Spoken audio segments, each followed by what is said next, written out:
السلام علیکم ناظرین، آپ دیکھ رہے ہیں نیوز ٹاک، میں ہوں یشمین جمال۔ ناظرین، اسلام آباد کی سڑکوں کے بند ہونے کا بس ایسا لگتا ہے کہ وقت ہوا چاہتا ہے۔ 24 نومبر کو پی ٹی آئی نے احتجاج کی فائنل کال دے رکھی ہے۔ علیمہ خان نے کل اعلان کرتے ہوئے کہا کہ بانی پی ٹی آئی نے 24 نومبر کو اسلام آباد میں احتجاج کا کہا ہے۔ بانی پی ٹی آئی نے فائنل کال دے دیا، وہ کال جس کا ہم سب کو انتظار تھا کہ کب آئے گی، کس تاریخ کو آئے گی۔ ساتھ ہی ساتھ ان کا یہ بھی کہنا تھا کہ بانی پی ٹی آئی نے ایک ایک کارکن کو مخاطب ہو کر یہ کال دی ہے۔ پی ٹی آئی کے 4 مطالبات کے ساتھ میدان میں اس وقت ہم دیکھ رہے ہیں کہ اترنے کی وہ تیاری کر رہے ہیں۔ 26ویں ترمیم کا خاتمہ ان کا ایک مطالبہ ہے۔ ساتھ ہی ساتھ وہ یہ کہتے ہیں کہ جمہوریت اور آئین کی بحالی، مینڈیٹ کی واپسی اور بے گناہ سیاسی قیدیوں کی رہائی۔ پی ٹی آئی کی جو وہ ہے مطالبات کی لسٹ ہے، اس کے اندر یہ 4 مطالبات جو ہیں وہ سر فہرست ہیں۔ پی ٹی آئی ان سبھی چیزوں کے عزم کے ساتھ اسلام آباد کا رخ کر رہی ہے، ہم دیکھ رہے ہیں، اور وہ یہ کہہ رہے ہیں کہ اس بار ہم اپنا حق لیے بغیر واپس نہیں جائیں گے۔ چیئرمین تحریک انصاف بیرسٹر گوہر کا کہنا ہے کہ بانی پی ٹی آئی کی کال پر پوری دنیا میں احتجاج نظر آئے گا۔ احتجاج میں سب لوگ شریک ہوں گے، یہ بانی پی ٹی آئی کا حکم ہے۔ بانی پی ٹی آئی باس ہیں، وہ سفارش نہیں کرتے، حکم دیتے ہیں۔ وزیر اعلیٰ خیبر پختونخوا علی امین گنڈا پور نے بیان دیتے ہوئے کہا ہے کہ اپنا حق لینے کے لیے دوبارہ اسلام آباد جائیں گے۔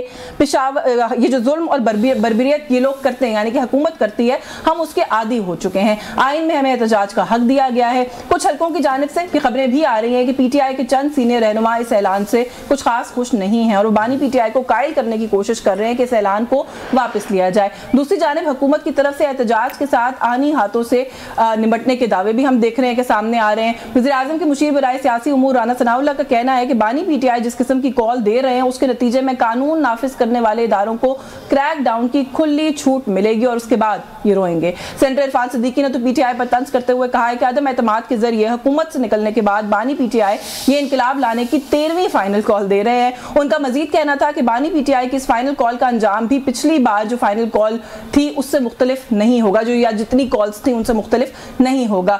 پی ٹی آئی کے اندرونی اختلافات اور حکومت کے سخت رد عمل کے اعلان کے بعد یہ احتجاج کی کال کتنی کامیاب ہوگی، اور کیا پی ٹی آئی اس احتجاج سے اپنے مقاصد حاصل کرنے میں کامیاب ہو جائے گی یا نہیں ہو سکے گی۔ پی ٹی آئی کا یہ جو احتجاج ہے، اگر یہ ناکام ہوا تو اس کی سیاسی قیمت پاکستان تحریک انصاف نے کیا اس کو کیلکولیٹ کیا ہے کہ وہ کیا ہو سکتی ہے؟ یہ کچھ سوالات ہیں، اور ایک طرف جو حکومت کا یہ کلیم ہے کہ یہ لوگ تو اب کوئی بہت بڑا احتجاج پل آف کر ہی نہیں سکتے، تو پھر وہ حکومت اس طرح کی باتیں کرتی ہوئی کیوں نظر آ رہی ہے، جہاں پر بار بار یہ کلیمز ہیں کہ ان کو روکا جائے گا، اگر یہ ایک لائن کراس کریں گے تو ہم دیکھ لیں گے، ان کو احتجاج کرنے کیوں نہیں دیا جا رہا؟ اور اگین ایک سوال یہ بھی ہے کہ جس طرح جماعت اسلامی آئی تھی ایک دھرنا لے کر، اگر کوئی پولیٹیکل پارٹی آتی ہے احتجاج کی کال لے کر، دھرنے کی کال لے کر، حکومتیں یوزلی انگیج کرنے کی کوشش کرتی ہیں، کیا کوئی انگیج کرنے کے بارے میں بھی حکومت غور کرے گی ان کو یا نہیں کرے گی؟ ان سبھی ایشوز پہ بات کریں گے۔ ہمارے ساتھ موجود ہیں پاکستان مسلم لیگ نواز سے آمنہ شیخ نے ہمیں جوائن کیا، بہت شکریہ آمنہ آپ کے وقت کے لیے۔ سینئر رہنما پاکستان تحریک انصاف کے تیمور سلیم جھگڑا صاحب موجود ہیں، بہت شکریہ سر آپ کا بھی، آپ کے وقت کے لیے۔ پہلے تو جھگڑا صاحب یہ بتائیے گا کہ آپ اس سینئر لیڈرشپ میں ہیں جو خوش نہیں ہے احتجاج کی کال سے، یا اس لیڈرشپ میں جو خوش ہے احتجاج کی کال سے؟ نہیں، میرے لیے تو فائنل کال کا آغاز بہت پہلے سے ہو چکا ہے، ان دا سینس کہ جو ہماری ڈیمانڈز ہیں اس سے پیچھے جانا نہیں ہے۔ یہ تو میرے خیال میں اگر ہو نہیں سکتا، لیکن اگر خان صاحب بھی کسی دن ان ڈیمانڈ سے پیچھے جائیں کہ ہمیں ابھی ایک جمہوریت چاہیے، ہمیں رول آف لا چاہیے، ہمیں ایک کانسٹیٹیوشن چاہیے، تو جو پاکستان کا وہ سٹیزن ہے نا جو کہ اس پاکستان کو جانتا ہے اور چاہتا ہے، جو کہ دنیا میں ایک ماڈل ہے کہ ملک سکسیسفل ہوتے ہیں، تو وہ ان ڈیمانڈ سے پیچھے نہیں ہٹے گا۔ اور عمران خان کی عوام کی پلس پہ اتنی پہچان ہے کہ انہیں پتہ ہے کہ عوام نے اپنا فیصلہ کر دیا۔ اس کا ثبوت فیبرری 8 تھا، الیکشن آپ کہتے ہیں کہ تھا بلیک اینڈ وائٹ میں، تو اس پہ جو ہے وہ کوئی فرق نہیں پڑتا، اور اس میں بھی مجھے یقین ہے this struggle will end with PTI and Imran Khan being successful۔ اچھا، عمران خان تو as we speak he is not out there, right؟ وہ تو پیچھے سے بیٹھ کے آپ لوگوں کو جتنا پیغام پہنچا سکتے ہیں اتنا پہنچا دیتے ہیں۔ آپ نے خود کوئی سیلف انٹرسپیکشن کی ہے کہ کہاں پر یا کوئی پرابلم آپ نے آئیڈینٹیفائی کی؟ کیونکہ آپ نے کہا کہ فائنل کال آپ کے لیے تو بہت پہلے آ گئی تھی۔ عرفان صدیقی صاحب کی سٹیٹمنٹ بہت سے لوگ کہہ رہے ہیں کہ ٹھیک ہے یہ 13ویں فائنل کال ہے، فائنل کالز بھی آپ لوگوں کی جو آتی ہیں وہ پھر الٹیمیٹلی فائنل نہیں ہوتی ہیں، تو مسئلہ کہاں ہے؟ بہت مسئلے ہیں، اس میں کوئی شک نہیں کہ ان فائٹنگ ہے، ہر پارٹی میں ہوتی ہے، اسٹیٹ بروٹ فورس کا استعمال ہے۔ نہیں، پارٹی جو کلیم کر رہی ہو کہ ہم انقلاب لائیں گے، پارٹی جو کلیم کر رہی ہو کہ اپنے لیڈر کو رہا کرائیں گے، وہاں ان فائٹنگ نہیں ہونی چاہیے نا۔ بزنس ایز یوزول نہیں ہو رہا نا۔ میں آپ کو بات بتا دوں، آپ جا کے کوئی جو ہے وہ انقلابی موومنٹ یا ٹرانسفارمیشنل موومنٹ لے لیں دنیا کی. آپ میں نے ساری اسٹڈی بھی نہیں کی, آپ فرینچ ریولوشن لے لیں, آپ امریکن ریولوشن لے لیں, آپ جو کیوبا میں کاسٹرو کا ٹیک اوور تھا آپ وہ لے لیں, آپ جو بھی موومنٹ ہے جہاں پہ بڑی چینج ہے وہ آپ لے لیں. ضرور اس میں ان فائٹنگ ہوگی, اس میں کوئی شک جو ہے وہ نہیں ہو. اور ان موومنٹس کے دوران شاید سوشل میڈیا نہیں تھا نا, آپ کی ان فائٹنگ بڑی کھل کے باہر آ جاتی ہے. تو پوائنٹ یہ ہے کہ اینڈ میں جو ہے جو فرق ہے نا پی ٹی آئی اور حکومت کی سائیڈ کا, کہ اسٹیٹ کی ساری سپورٹ کی باوجود یہ کسی بنیاد پہ نہیں کھڑے, اور عمران خان جو ہے نا وہ حق اور سچ کی بنیاد پہ کھڑے.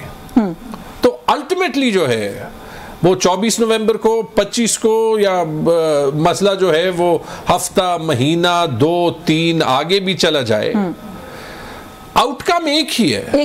چلیں میں ذرا آمنہ کو شامل کروں, لیکن آپ نے کہا نا کہ وہ حق اور سچ کی بنیاد پر کھڑے ہیں. مجھے تو ویسے میں معذرت کے ساتھ یہ جملہ کہوں گی کہ آپ لوگ ایک بیسک بنیادی نیریٹو پہ بھی کھڑے نظر نہیں آتے. میں کیوں کہہ رہی ہوں آپ سے پوچھوں گی, پہلے ذرا آمنہ کو شامل کر لوں. آمنہ کیا گھبراہٹ ہے؟ احتجاج کی کال دے رہے ہیں, آنا چاہتے ہیں. رانا ثناء اللہ صاحب کا یہ کہنا کہ جن کے خلاف کریک ڈاؤن ہوگا پھر یہ روئیں گے, it's kind of it looks like حکومت جو ہے وہ شاید تھریٹن کرنے کی کوشش کریے کہ نہیں آنا کیونکہ کریک ڈاؤن ہوگا.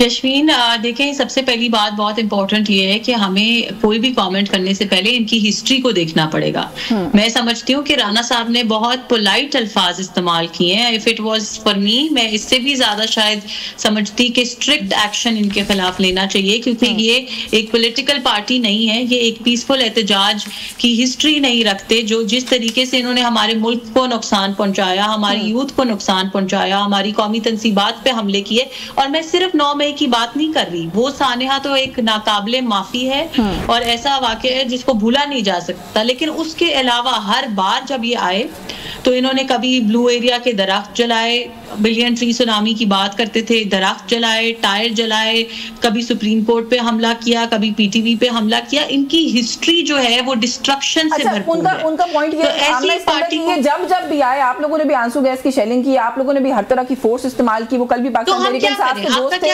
میرے پروگرام میں, وہ کہہ رہے تھے کہ کوئی ایک یونیفارم والی ایجنسی لا انفورسمنٹ بتا دیں جو ہمارے خلاف. مجھے یہ بتائیں, should the government just sit down and let them burn the country? I don't think any government should be doing that. Agar if they use force against the state of Pakistan, against the Republic of Pakistan, then the government has no option but to stop them by use of force. اچھا بھی recently Swabi میں 2 جلسے جو ہیں ان کو تو میں کوٹ کر سکتی ہوں آمنہ, اس میں تو کوئی لا اینڈ آرڈر کی سچویشن نہیں ہوئی. تو پھر اب کیا دیکھیں ایشو یہ ہے یاشوین, نہیں دیکھیں اس طرح نہیں ہے نا, یہ this is what you think sitting here, but اس میں بھی یہ لوگ جو ہے آرمز اینڈ ایمونیشن لے کر آئے تھے, سارا کچھ. اب ایشو یہ ہے کہ ان کے آپس میں ہی کوئی بھی ایک بندہ کہہ دیتا ہے جی جا کے تم لوگ بندوقیں اٹھا لاؤ, کفن باندھ کے لے آؤ. ان کا اپنا چیف منسٹر جب اپنے منہ سے یہ کہہ رہا ہے کہ ہم سر پہ کفن باندھ کے آئیں گے اور ہم جو ہے لڑائی جنگ لڑنے جا رہے ہیں, ہم رہائی لیے بغیر نہیں آئیں گے, لاشیں گریں گی. آپ یہ مجھے بتائیں کہ جب اس طرح کا ایک کلٹ اس طرح کی اناؤنسمنٹ کر کے آ رہا ہے, what is the difference between them and a terrorist group? کیا آج کوئی ٹیررسٹ گروپ یہ اناؤنسمنٹ کرتا ہے کہ جی ہم لاشیں گرانے اسلام آباد آ رہے ہیں, تو آپ یہ چاہیں گی کہ گورنمنٹ کچھ نہ کرے اور ان سے پیار محبت کرے؟ دوسری بات سب سے امپورٹنٹ, آپ نے کہا کہ جی کوئی نہ کوئی ٹاکس ہونی چاہیے, سارا کچھ ہونا چاہیے. مجھے یہ بتائیں ایسے شخص کے ساتھ یا ایسی پارٹی کے ساتھ ٹاکس کیسے ہو سکتی ہیں جن کو وزیر اعظم وزیر اعلیٰ ڈے 1 سے یہ کہہ رہے ہیں کہ جی خدارا الیکشن گزر گیا, جتنی آپ نے لڑائی کرنی تھی لڑائی ہو گئی, مہربانی کریں پاکستان کی بہتری کے لیے, ملک کی بہتری کے لیے اکٹھے بیٹھ کے کام کریں. جوتا لے کے آ رہے ہیں, جوتا لے کے آ رہے ہیں, کاغذ پھاڑ رہے ہیں, گالم گلوچ کی سیاست کر رہے ہیں. ایسے لوگوں کے ساتھ کیا؟ مجھے چونکہ ایک لفظ پہ بہت شدید اعتراض ہے, تب بھی ان کو حق ہے کہ انہوں نے مجھے اور پی ٹی آئی میں ہر بندے کو ابھی ٹیررسٹ کہا ہے. وہ تو میرا خیال ہے اگر ہے تو پھر جواب بھی بنتا ہے. جی آمنہ نہیں بالکل بنتا ہے, آپ بالکل جواب دیجیے گا. پہلے let me clarify myself, I am a lawyer جی, اینڈ آئی انڈرسٹینڈ کہ جو ٹیررزم کی ڈیفینیشن ہمارا لا پرووائڈ کرتا ہے, anybody who takes arms in his hands against the state of Pakistan is a terrorist, and that is what PTI did.